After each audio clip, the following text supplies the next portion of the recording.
what's up guys? Mario here, creator of yamakatago.com, and I'm here today to talk a little bit about the site. But first, a little backstory. I was born in San Jose, Costa Rica in 1990, and I lived there until about the age of 5, at which point I moved to Virginia Beach with my father.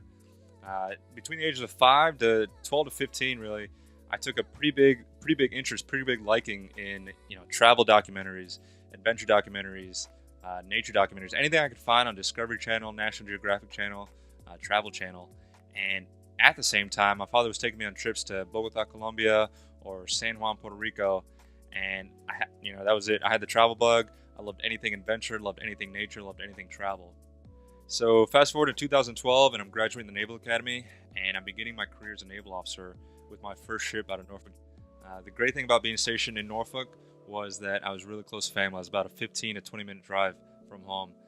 The not so great thing was how little of the world I was seeing and how little exploring I was doing. So in 2014, I made the decision to pick a ship out of Yokosuka, Japan. And early 2015, I arrived in Japan and immediately fell in love with the place. There's so much natural beauty and the people are incredibly friendly. I felt extremely lucky to be here. Anyway, so after being in Japan for about a year, my time on the ship was coming to a close, and I realized I hadn't seen much of it. I was always on deployment, I was always on duty, or I was always back home for the holidays. So I decided to work in a building in Yokosuka, still on the Yokosuka Naval Base, just so I could stay in Japan and actually experience it.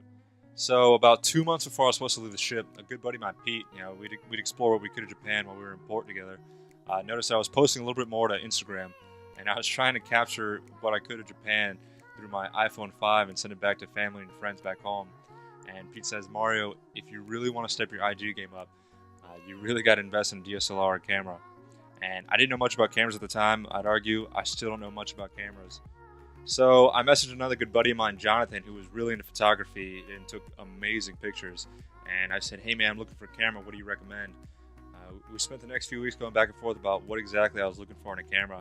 And I ended up going with the amazing Fujifilm X-T10 for its lightweight, classic look, and durability as seen here. And now I had about a little over a month left on the ship, and I was trying to take pictures of everything, praying I would figure out how to take a decent picture. I took the camera out to sea with me, took pictures of the ocean, took pictures of the side of the ship, I took pictures of random streets. I started taking day trips to Tokyo. I just take pictures of anything that caught my eye, trying to better my photography skills.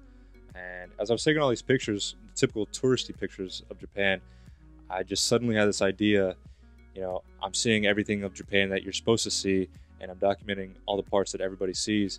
Why not take pictures of the other side of Japan, the part of Japan that people don't get to see? Either because they don't have the time or they just don't think about going to these places. When you think about coming to Japan, of course you're going to check out a few shrines. Of course you're going to see Shibuya Crossing. You're going to eat at a sushi go around. But few people, not very many people, are going to think about, the outdoors Japan or going hiking in Japan. So from there, I got the idea, why not do a short photo series of the less explored parts of Japan? So I started researching parts of Japan that the average tourist might not be able to make it to, and set out with my camera.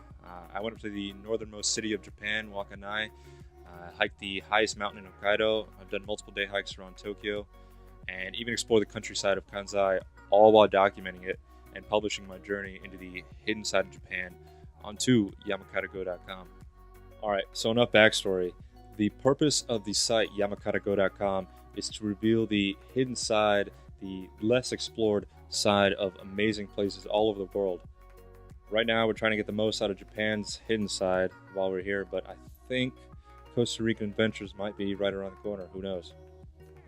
When you visit the website, you can find short stories, pictures, videos of some of the amazing hikes and adventures we've done so far in Japan. We also have a story about China if you're ever in Japan and are thinking about making the trip. Not only that, we also have our recommended hiking gear if you're looking to get into the outdoors lifestyle or start hiking. We have great books to read if you want to jumpstart your adventurous side, and some recommended blogs of other people who inspire us with their experiences. So if you're into travel, adventure, nature, or just want to see hidden gems in Japan or around the world, you should definitely check out the site. If you like the video or love the website, please let us know and subscribe to our YouTube channel below. Visit us on our website, www.yamakatago.com. That's www.yamakata.com. go.com. We're also on Facebook, Instagram, and Twitter. Thanks for watching, guys. Hope you enjoy the site.